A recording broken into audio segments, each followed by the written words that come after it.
नमस्कार, मैं दानिश रज़ा खान और आप देख रहे हैं बीएनसी न्यूज़। बड़े ही दिनों बाद हम एक बार फिर जो है डीआर की शो लेकर हाजिर हुए हैं और आज हमारे साथ में बात करने के लिए बुरहानपुर के डिप्टी कलेक्टर राजेश पाटीदार जी हैं।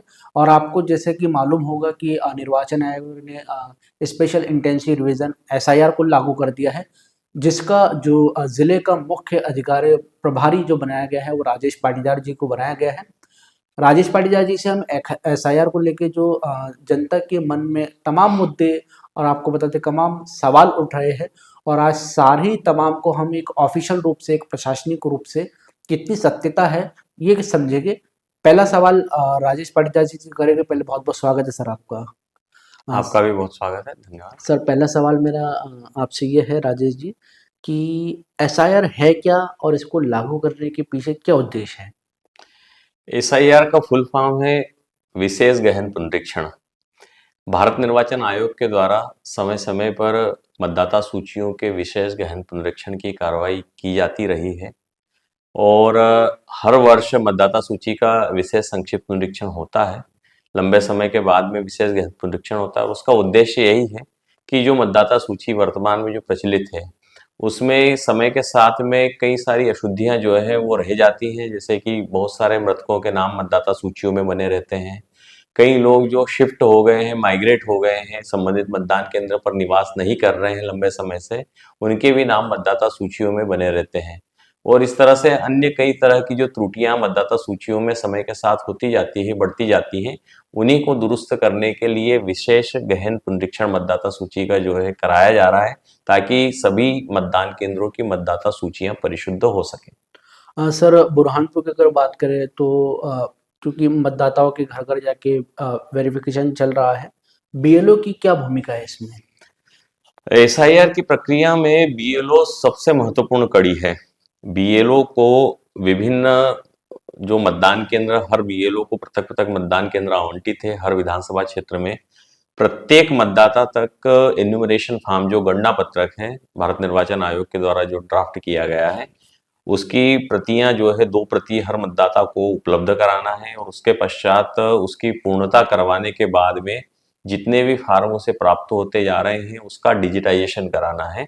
इस तरह से इस पूरी प्रक्रिया में बहुत ही महत्वपूर्ण जो फील्ड की कड़ी है वो बूथ लेवल ऑफिसर है, बीएलओ है।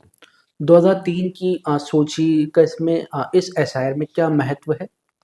दरअसल मध्य प्रदेश के संदर्भ में बात करें तो पिछला एसआईआर मध्य प्रदेश में वर्ष 2003 में हुआ था और वर्ष 2003 के एसआईआर में विशेष संक्षिप्त पुनरीक्षण, विशेष गहन पुनरीक्षण में जिन भी मतदाताओं के नाम मतदाता सूची में इंक्लूड हुए थे, उसी को आधार मान करके 2025 में ये पूरी प्रक्रिया हो रही है। कुछ मतदाता बड़ी संख्या में ऐसे हैं, 50 से 60% मतदाता ऐसे हैं जिनके नाम वर्ष 2003 की मतदाता सूचियों में समाविष्ट रहे होंगे और कालांतर में 25 में भी वो बने हुए हैं। तो ऐसे मतदाताओं की अभी मैपिंग करने का कार्य बीएलओ के द्वारा पूर्व में किया गया है कि जिनके नाम 2003 में भी थे और 25 में भी थे। अगर कोई मतदाता 2003 के बाद मतदाता सूचियों में एनरोल्ड हुआ है तो उनके पिता, माता, दादा या दादी, इन 4 रिश्तेदारों में से किसी एक रिश्तेदार से जो है उनकी मार्किंग की जाएगी प्रोजेनी के रूप में। और इस तरह से जो भी मतदाता मतदाता सूचियों में एनरोल्ड है वो 2003 के आधार पर अगर स्वयं का नाम है तो उनकी मैपिंग होगी और स्वयं का नहीं है, माता पिता या दादा या दादी में से किसी एक का है तो उनके साथ में मार्किंग होगी। तो इस तरह से एक तरह का वो आधार वर्ष इस पूरे प्रक्रिया में जो है वो बना है कि व्यक्ति स्वयं अगर 3 में था तो वो आधार 2003 का, स्वयं का नाम नहीं था, माता पिता या दादा या दादी का था, तो उनके नाम 2003 की सूचियों के आधार पर जो है वो मतदाता सूचियों में जो भी नाम रहे थे उससे उनकी मैपिंग या मार्किंग की जा रही है। 2003 की जो बाद के मतदाता है, हम जिसको नए मतदाता बोल सकते जी। हैं। नए मतदाताओं को ऐसे कौन-कौन से डॉक्यूमेंट देना होगा? क्योंकि बहुत सारे भ्रम भी फैल रहा है। तो कौन-कौन से उनको डॉक्यूमेंट देना होगा कि 2025 की जो आज की सूची में उनका नाम है, आने वाली सूची में भी उनका नाम रहे? तो कौन से डॉक्यूमेंट देना होगा? दरअसल अभी किसी भी मतदाता को जो ये चरण चल रहा है कंटिन्यू 4 नवंबर से स्टार्ट होके 4 दिसंबर तक, इस पूरी अवधि में किसी भी मतदाता को बीएलओ को कोई डॉक्यूमेंट जमा नहीं करना है। चाहे वो नया हो या पुराना हो? जिसका भी नाम मतदाता सूची में एनरोल्ड है उसको एन्यूमरेशन फॉर्म मिला हुआ है, उसको केवल और केवल उस एन्यूमरेशन फॉर्म को फिलअप करके संबंधित जो बीएलओ है उनको उपलब्ध कराना है। अगर आप जिस तरह से पूछ रहे हैं, कह रहे हैं कि किसी मतदाता का नाम 2003 में एनरोल्ड मतदाता सूची में नहीं था और उसका नाम कालांतर में जुड़ा है, तो ऐसे भी मतदाता को कोई दस्तावेज उपलब्ध नहीं कराना है। 2003 में उसके जिन भी परिजन, जैसा कि मैं कह रहा हूँ कि माता, पिता, दादा या दादी, चारों रिश्तेदारों में से किसी का भी नाम अगर 2003 की मतदाता सूची में भारतवर्ष के किसी भी मतदान केंद्र में, किसी भी विधानसभा निर्वाचन क्षेत्र में, किसी भी राज्य में एनरोल्ड अगर रहा है, तो उसको एन्यूमरेशन फॉर्म में अपने जो विवरण है वो अंकित करना है, परिजनों के या स्वयं के। जैसी परिस्थिति, उस फॉर्म में दो तरह की परिस्थितियां दी हुई हैं, तो जैसी परिस्थिति उस पर लागू होती है उसके हिसाब से, जो आपके प्रश्न के हिसाब से जिनका नाम 3 के बाद जुड़ा है, तो उनको अपने इन चारों रिश्तेदारों में किसी का भी नाम भारत के किसी भी राज्य में मतदाता के रूप में अगर दर्ज रहा है 2003 में, या कई जगह पर एसआईआर 2002 में भी हुआ है, जैसे हम महाराष्ट्र की बात करें, या किसी राज्य में 2004 में भी हुआ है, 2002 से 2004 के मध्य जो है ये पूरी प्रक्रिया हुई है। तो जैसा पिछला एसआईआर किसी राज्य में हुआ है, वहां पर अगर उनका नाम रहा है, वहां की विधानसभा निर्वाचन क्षेत्र का सरल क्रमांक, भाग संख्या, ये सारे विवरण उनको अपने फॉर्म में जो है पिता, माता, दादा या दादी के भरने पड़ेंगे। उस आधार पर जो है ये सारी चीजों का जो है बीएलओ के द्वारा सत्यापन कर दिया जाएगा। एक कन्फ्यूज़न क्योंकि हमको भी फ़ोन आ रहे हैं, बहुत जी। कन्फ्यूज़न बना हुआ है। बुरहानपुर की अगर बात करें, लोगों में एक डर सा बना हुआ है कि कहीं हमारी नागरिकता ना चले जाए इससे, तो इसको लेकर आप क्या कहेंगे? ऐसी घबराने जैसी कोई बात नहीं है। जैसे मैंने कहा कि ये पूरी प्रक्रिया ऐसी है कि व्यक्ति को केवल और केवल 2003 से अपनी कनेक्टिविटी बताना है कि 3 में खुद का नाम था, तो वो बताना है कि कहाँ नाम था, और खुद का नहीं था, तो जैसा मैंने आपको 4 रिलेशन बताए, इनमें से किसी का भी नाम हो, तो ऐसे कोई घबराने जैसी चीज़ नहीं है। जो भी जानकारी है, सही जानकारी है, वो मतदाता भरे, और कोई डॉक्यूमेंट लेना नहीं है, कहीं कोई ऐसी परिस्थितियाँ नहीं हैं। जिन भी मतदाताओं के साथ में ये स्थिति है कि उन्हें पता ही नहीं चल पा रहा है कि उनका नाम 2003 में कहाँ था, या माता-पिता या दादा या दादी का नाम कहाँ था, तो भी उस फॉर्म में जो ऑप्शन है, जितना वो जानकारी उसमें आज की जानकारी भर सकते हैं, वो भर दें। और अगर कोई आप लिंक नहीं ढूँढ पा रहे हैं, कहीं कोई कनेक्शन नहीं हो पा रहा है, ना कोई हम मैपिंग या मार्किंग इस तरह की कर पा रहे हैं 2003 से स्वयं की या अपने माता-पिता, दादा-दादी की, तो वैसी जानकारी जो है वो रिक्त रह जाएगी। जो सामान्य जानकारी वो भर के मतदाता जो है जमा कर दे। उसके बाद में जब मतदाता सूची का ड्राफ्ट पब्लिकेशन होगा, तो ईआरओ जो रजिस्ट्रेशन अधिकारी एसडीएम होते हैं, वो संबंधित ऐसे मतदाताओं को सूचना पत्र जारी करके उनसे जो है कुछ डॉक्यूमेंट मांगेंगे, और वो भी सारे डॉक्यूमेंट ऐसे हैं जो बहुत सहजता के साथ में संबंधित मतदाता के द्वारा जो है वो उपलब्ध कराए जा सकते हैं, उनकी फोटोकॉपी जो है दी जा सकती है। तो इसी घबराने जैसी कोई बात नहीं है। कई अधिकारियों को हम जान रहे हैं, देख रहे हैं, कई लोग ऐसे हैं जिनको 2003 में खुद का नाम जो है नहीं था, उनके मदर या फादर का नाम किसी महानगर में एनरोल्ड हुआ था, रहा था, तो वो भी दिक्कत उन लोगों को पता करने में आ रही है। उनको स्वयं उनके मतदान केंद्र नहीं पता है, आयोग ने जो साइट दी है उस पर भी वो सर्च कर रहे हैं, लेकिन वो रिकॉर्ड जो है फाउंड नहीं हो रहा है। तो सामान्य चीज़ है कि जो जानकारी आपको अवेलेबल है वो आप भर के जो है उपलब्ध कराएँगे। बाद में सूचना पत्र अगर आता है, तो सूचना पत्र के जवाब में जो है जो भी डॉक्यूमेंट चाहे जाएँगे 13 तरह के दस्तावेजों में से, वो कोई से भी दस्तावेजों की कॉपी जो रजिस्ट्रेशन अधिकारी चाहेंगे, वो बड़ी आसानी से जो है उपलब्ध करा करके ये सारी प्रक्रिया को संपादित किया जा सकेगा। अगर 13 में से कोई भी डॉक्यूमेंट किसी के पास में भी, किसी भी नागरिक के पास असमर्थ है, वो नहीं दे पा रहा है, तो उसका अगला ऑप्शन क्या होगा? वो उसका अगला ऑप्शन ईआरओ का जो ऑर्डर होगा, ईआरओ जो निर्वाचक रजिस्ट्रेशन अधिकारी है, उनके द्वारा जो आदेश पारित किया जाएगा, उस आदेश को ही जो है मानना रहेगा। अगर उस आदेश से कोई व्यक्ति असंतुष्ट है, तो उसकी जो है डीएम साहब के यहाँ जो है फर्स्ट अपील हो पाएगी, और अगर डीएम के आदेश से भी कोई व्यक्ति असंतुष्ट रहता है, तो उसकी सेकंड अपील जो है वो मुख्य निर्वाचन पदाधिकारी को की जा सकेगी। क्या ये जो एसआईआर नागरिकता तय करने के लिए की जा रही है, या फिर सिर्फ मतदाता पारदर्शी बनाने के लिए है? ये पूरी प्रक्रिया मतदाता सूची के शुद्धिकरण से जुड़ी हुई है। हर मतदाता जो है उसकी कुछ अर्हताएं होती हैं, तो कोई निर्हरित व्यक्ति जो है मतदाता सूची में एनरोल तो नहीं हो गया है। ये पूरी प्रक्रिया मतदाता सूची के शुद्धिकरण को लेकर के है। इसके बारे में अनावश्यक जो है भय फैलने जैसी कोई ऐसी परिस्थितियां निर्मित नहीं होनी चाहिए। आपके माध्यम से हम ये मैसेज कन्वे करना चाहते हैं कि कहीं से भी इस तरह की जो है चीज़ें जो पैनिक हो रही है लोगों में, एक तरह का जो भय है कि अगर नाम नहीं रहे तो क्या होगा, ये सारी चीज़ें घबराने जैसी नहीं है। पूरी प्रक्रियाएं जैसे-जैसे समय के साथ में पूरी प्रोसेस आगे बढ़ेगी, उसका पालन करके विशुद्ध बहुत अच्छी मतदाता सूची जो है वो तैयार करने का काम रजिस्ट्रेशन अधिकारी और उनकी पूरी टीम करेगी। फिलहाल जिन लोगों के जो नाम है अगर सूची से हट जाते हैं तो उनको किस तरीके का नोटिस मिलेगा और कहाँ से मिलेगा, कौन ये नोटिस देगा और उसके बाद में उनको क्या करना है? निर्वाचक रजिस्ट्रेशन अधिकारी के द्वारा जो है पूरी कार्रवाई जो है की जाएगी।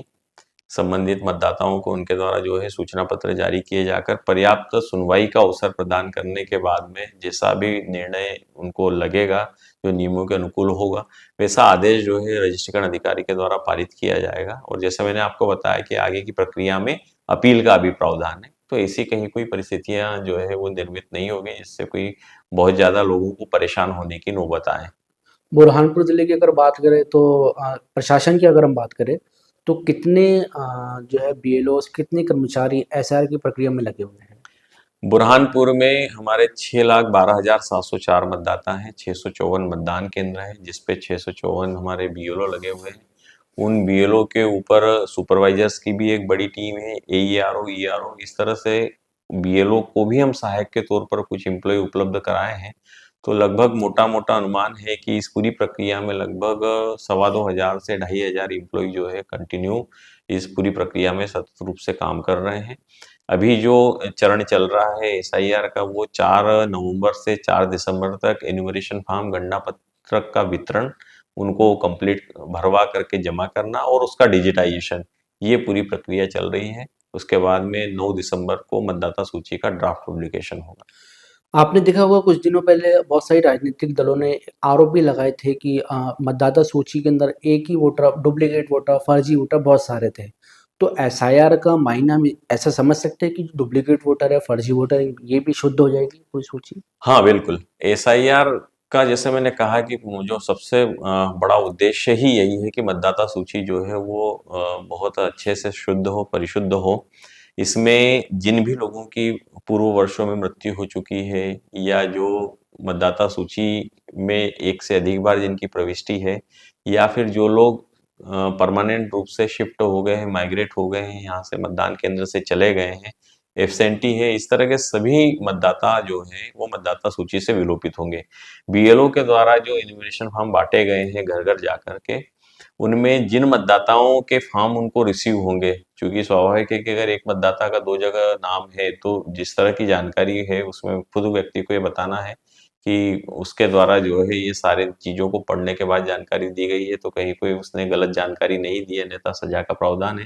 तो एक ही एन्यूमरेशन फॉर्म एक मतदाता का जो है प्राप्त होगा, अगर उसका एक से अधिक जगह नाम एनरोल्ड है, तो वो फॉर्म जो है वो रिसीव नहीं होगा। इस आधार पर जो है उनके नाम मतदाता सूची से जो है वो हट जाएँगे, चाहे मृत्यु वाले मतदाता हो या फिर डुप्लीकेट मतदाता हो, शिफ्टेड मतदाता हो, एब्सेंटी मतदाता हो। तो बड़ी संख्या में ऐसे नाम जो सूचियों में अगर दर्ज चले आ रहे हैं लंबे समय से, तो इस पूरी एसआईआर की प्रक्रिया में वो सारे नाम जो है हटने की कार्रवाई कंप्लीट होगी। आम नागरिक जो है उनको इस एसआईआर में किस बातों का जो है ध्यान रखना चाहिए? एसआईआर में हर मतदाता को जो जानकारी एन्यूमरेशन फॉर्म में चाही गई है, उसको निर्धारित जानकारी को सत्यता के साथ में कंप्लीट करें, बिना किसी त्रुटि के। तो उसमें 2003 से खुद की जानकारी अगर चाहिए मैपिंग से संबंधित, तो वो जानकारी 2003 की मतदाता सूची के अकॉर्डिंग भरे। खुद का नाम नहीं है 2003 में, तो बाद में अगर जुड़ा है तो जैसे पिता-माता, दादा-दादी, इनका जो ब्यौरा है, जिनके भी साथ वो अपने आप को लिंक कर रहे हैं, उनकी 2003 की व्यवस्थित त्रुटि रहित जानकारी दें। जो जानकारी मतदाता के संबंध में माँगी गई है, जन्म तिथि है, आधार है, इसके अलावा माता-पिता का नाम, उनके एपिक नंबर और स्पाउस का नाम और उनका एपिक नंबर, ये जो सामान्य जानकारी चाही गई है उस फॉर्म में, तो वो जो है सही जानकारी भरें, सारे विवरण, सारे बिंदु, सारे कॉलम जो है सही तरीके से भरें, त्रुटि रहित भरें। यही सभी मतदाताओं से अपेक्षा है और जो जानकारी उन्हें पता नहीं है, तो उसके विषय में जो है कोई गलती करने की आवश्यकता नहीं है। मतदाता सूची की अगर हम बात करें तो अगर उसमें कुछ गड़बड़ पाई जाती है, किसी आम नागरिक को अगर ऐसा लगता है कि इसमें कुछ नाम गलत है या कुछ गड़बड़ है एक्स वाई जेड, जी। तो वो इसकी कहाँ शिकायत कर सकता है? दरअसल मतदाता सूची का ड्राफ्ट पब्लिकेशन आने वाले दिनों में होना है और ड्राफ्ट पब्लिकेशन के बाद में ये हर मतदाता को जो है उस ड्राफ्ट पब्लिकेशन से अगर कोई आपत्ति है, जैसे किन्हीं के नामों में कोई त्रुटि है, किसी की एज में कोई त्रुटि है, किसी के मकान नंबर में त्रुटि है, किसी अन्य प्रविष्टि में पिता के नाम में त्रुटि है या जिस भी तरह की त्रुटि है, तो जो है प्रारूप आर्ट भर करके व्यक्ति जो है उस त्रुटि को दुरुस्त करा सकता है। इसी तरह से जो नए मतदाताओं के नाम अभी जोड़े जाना है, उनके भी फॉर्म जो है प्रारूप 6 के रूप में जो है उनको भरना रहेगा और उसमें भी एक डिक्लेरेशन फॉर्म जो है रहेगा। डिक्लेरेशन फॉर्म में बहुत कुछ हिस्सा जो है एन्यूमरेशन फॉर्म का ही लिया गया है कि उसमें व्यक्ति को ये डिक्लेयर करना रहेगा कि उसके परिजन पिता, माता, दादा-दादी ये वर्ष 2003 की मतदाता सूची में जो है वो कहाँ एनरोल्ड थे। तो ये सारी जानकारियों को भर के जब वो निविदा अवधि में जमा करेंगे तो उसके बाद में मतदाता सूची में उनका नाम जुड़ सकेगा, नाम संशोधित हो सकेगा और जिन लोगों की इस कार्यवाही के बाद भी अगर मृत्यु होती है तो उनके भी नाम मतदाता सूची से विलोपित हो सकेंगे। बुरहानपुर की बात करें, बुरहानपुर ग्रामीण क्षेत्र की अगर हम बात करें तो नेटवर्क की काफ़ी इशू होता है। बीएलओ भी आपने जैसे बताया कि वो बीएलओ ऐप से स्कैन करेगा, उसके बाद में वो आगे बढ़ पाएगा। तो इन नेटवर्क की समस्या से भी जो आपकी कई सारे बीएलओ ग्रामीण क्षेत्रों में जूझ रहे हुए खकना, नेपानगर बेल्टो, इसकी जो समस्या है इनसे निपटने के लिए क्या आपका कदम है? इनसे इस तरह की समस्याएं स्वाभाविक है कि आती है। शेड्यूल एरिया हर जिले में कुछ न कुछ हिस्सों में है, वो यहाँ भी है और इसके लिए हमने सभी बीएलओ को ये कहा है कि आप अपना फॉर्म जो कलेक्शन है, आप अपने काम को 2 हिस्सों में बाँटें। एक तो चूँकि फॉर्म तो वितरित कर चुके हैं, मतदाताओं के पास फॉर्म पहुँच चुके हैं और उनसे कलेक्शन का काम बीएलओ किए जा रहे हैं और उसके बाद में उन फॉर्म का डिजिटाइज़ेशन कर रहे हैं। तो हमने उनसे यही कहा है कि आप अपने दिन की अवधि नियत कर लीजिए कि इस अवधि में जो है आप कलेक्शन का काम करेंगे। उसके बाद में जहाँ शैडो एरिया है, नेटवर्क का इश्यू है, तो जिस जगह नेटवर्क मिल रहा है, जैसे पंचायतों में कोई एरिया ऐसा है जहाँ पर नेटवर्क अवेलेबल हो रहा है या पड़ोस का कोई पंचायत है, वहाँ नेटवर्क अवेलेबल हो रहा है, तो वहाँ पर जाकर के फॉर्म का जो है वो डिजिटाइज़ेशन कर सकते हैं। तो इस तरह से जो है इस प्रक्रिया के तहत ये सारा कार्य चल रहा है। शैडो एरिया के फॉर्म जो है जहाँ नेटवर्क मिल रहा है, बेहतर नेटवर्क मिल रहा है, वहाँ पर रजिस्ट्रेशन अधिकारी, उनके ईआरओ, उनके नोडल अधिकारी और उनके सुपरवाइजर्स के माध्यम से ये सारा कार्य कराया जा रहा है। ज़िले में कहाँ-कहाँ ऐसे जो है प्रशासन ने अपने कैंप बनाया है जहाँ पे ये काम चल रहा है? अभी जो है नेपानगर के संदर्भ में बात करें तो ये कार्य नेपानगर एसडीएम ऑफिस में चल रहा है इस तरह का कार्य। इसके अलावा बुरहानपुर में जो नगर निगम है वहाँ पर 2 सेंटर्स उन्होंने बनाए हैं, नगर निगम कमिश्नर और उनकी टीम ने। इसके अलावा कलेक्ट्रेट में अभी ई-दक्ष केंद्र पे भी ये कार्य चल रहा है, जहाँ पर इस तरह के जो शैडो एरिया है, उनके भी फॉर्म जो है संबंधित अधिकारियों के द्वारा कलेक्ट करके एंट्री के लिए लाए जा रहे हैं और उनकी एंट्री जो है वो कराई जा रही है। बुरहानपुर के नागरिकों से आपसे कोई अपील? बुरहानपुर के नागरिकों से मेरा यही कहना है कि किसी भी तरह की अफवाहों से बचें। जो जानकारी आपसे बीएलओ के द्वारा इस इन्यूमरेशन फॉर्म के माध्यम से चाही गई है, वो त्रुटि रहित जानकारी भर के दें और किसी को किसी भी तरह से घबराने की आवश्यकता नहीं है। समय जो है इस पूरी प्रक्रिया में बहुत तेज़ी से बढ़ता जा रहा है, तो मेरा आम नागरिकों से, सभी मतदाताओं से यही निवेदन है कि जो फॉर्म आपके पास में पहुँचे हैं, उनको जितनी जल्दी कंप्लीट करके बीएलओ को उपलब्ध करा सकेंगे, उतना समय से जो है उन समस्त फॉर्मों का डिजिटाइज़ेशन हो जाएगा। जैसे कि मैंने आपसे कहा कि एक बहुत बड़ा डेटा है, 6,12,704 मतदाताओं के एन्यूमरेशन फॉर्म भरने के पश्चात जो है बीएलओ को डिजिटाइज़ कराना है, तो वो पूरी प्रक्रिया नियत समय में हम कंप्लीट कर सकें। इसलिए मतदाता जिनको ये सारी जानकारियाँ अवेलेबल हो चुकी हैं और एक बहुत बड़ी संख्या में लगभग इस ज़िले में 62% मतदाताओं की मैपिंग या मार्किंग इस कार्य के स्टार्ट होने के पहले ही बीएलओ के द्वारा कराई जा चुकी है, की जा चुकी है। तो लगभग 62% मतदाताओं का डेटा तो बीएलओ के पास में ऑलरेडी मैप्ड है या मार्क्ड है। तो उन मतदाताओं का तो फॉर्म इतनी स्पीड से, क्योंकि बाकी जो जानकारी चाही गई है, वो एक तरह की सामान्य जानकारी है, जनरल जानकारी है, जो हर मतदाता बहुत आसानी से जो है उपलब्ध करा सकता है। परेशानी मतदाता को जो थोड़ी बहुत हो रही है, वो वर्ष 2003 में अपने को स्वयं को खोजने में या अपने माता-पिता, दादा या दादी को खोजने में हो सकती है। उसमें भी मैं जो कह रहा हूँ कि 62% मतदाताओं की तो जानकारी बीएलओ ने ऑलरेडी तैयार करके रखी हुई है, जो उनको मौके पर उस समय जो है अवेलेबल हुआ था डेटा, उसके हिसाब से एक्सरसाइज कर रखी है। तो जो शेष मतदाता है, उन्हीं के लिए थोड़ा समय जो है वो लग सकता है। और अभी भी फॉर्म बँटने के बाद भी एक अच्छा खासा समय हो चुका है। कई मतदाताओं तक भी वो जानकारियाँ जो बीएलओ को उस समय नहीं मिल पाई थी, मतदाताओं ने स्वयं जिस तरह की 2003 की सूचियों से उन्होंने सर्च किया है, तो जानकारियाँ जो है भरी हैं। बस हमारा यही निवेदन है कि समय से आप अपने बीएलओ को जो है ये फॉर्म भर कर के दे दें, ताकि हम जो है वो 4 दिसंबर के पहले ही ये सारा डिजिटाइज़ेशन का कार्य कंप्लीट कर सकें। कोई भी मतदाता ये इंतज़ार ना करे कि ये कार्य जो है 4 दिसंबर तक चलना है, तो हम 4 दिसंबर को ये फॉर्म देंगे। इस तरह की जो है वो चीज़ों में बहकावे में ना आएँ। समय के साथ में जो आपने फॉर्म भर लिया है, स्पीडली आप अपने बीएलओ को उपलब्ध कराएँ, ताकि समय से उनका डिजिटाइज़ेशन हो सके। ऐसे समय में सर अफ़वाहों का दौर बड़ी तेज़ हो जाता है, अफ़वाहों का बाज़ार गर्म हो जाता है, तो उन नागरिकों से आपकी क्या अपील है कि अफ़वाह में ना आएँ? नागरिकों से मेरा यही कहना है कि किसी भी तरफ से अफ़वाह में ना आएँ। आपको अगर किसी मैटर पर डाउट हो रहा है या लग रहा है कि कोई ऐसी खबरें आ रही हैं जिनकी पुष्टि नहीं है, अपुष्ट जो चीज़ें प्राप्त हो रही हैं, तो संबंधित निर्वाचक रजिस्ट्रेशन अधिकारी, सहायक रजिस्ट्रेशन अधिकारी, उनकी टीम जो है सब डिवीज़न लेवल पर है। जिला स्तर पर पूरा जिला प्रशासन है, तो अगर ऐसे कोई मामले मीडिया के माध्यम से या स्वयं मतदाताओं के माध्यम से हमारे संज्ञान में आते हैं, तो उसका समय-समय पर हम खंडन करेंगे। और किसी भी चीज़ को फैलाने के पहले, सोशल मीडिया का जो है वो युग है, तो कोई भी अफ़वाह जो है वो किसी तरह से फैलाने के पहले, कोई बात को बहुत ज़्यादा प्रचारित करने के पहले उसकी पुष्टि ज़रूर कर लें कि वो वास्तव में सत्य है या नहीं। अन्यथा जो है अपुष्ट चीज़ें जब लोगों के बीच में जाएगी तो वो पैनिक क्रिएट होता है। तो हमारी भी कोशिश ये है, हम भी कंटिन्यू जो है संपर्क कर रहे हैं। पूरी टीम जिला प्रशासन की लगी हुई है कि मतदाताओं के बीच में किसी भी तरह की भ्रांतिपूर्ण खबरें प्रचारित-प्रसारित ना हो। तो ये राजेश पाटीदार जी से हमने बात की है एसआईआर को लेकर और किस तरीके से जो आप लोगों ने सवाल हम लोगों को दिए थे, तो उनका हमने सीधा ही जो है जो ऑफ़िशियल रूप से इस पे क्या कुछ प्रक्रिया थी हमने जान लिया है। और आने वाले समय में भी हमारी भी आपसे यही अपील है कि अगर किसी तरह की अफ़वाह से आप प्रेरित हो जाते हैं, फैलती है तो उसको पहले तो शेयर ना करें क्योंकि बुरहानपुर पुलिस ने भी यही कहा है। और अगर आपको कोई भी डाउट है तो आप ज़िला प्रशासन से अधिकारियों से एक बार ज़रूर संपर्क करें। एसआरए को लेके हमने हमारा ये इंटरव्यू कभी अगर आपको पसंद आए तो आप इसे आगे भी ज़रूर शेयर करें। कैमरा पर्सन मोहम्मद अनस के साथ मैं दानिश रज़ा खान, बीएनसी न्यूज़ बुरहानपुर।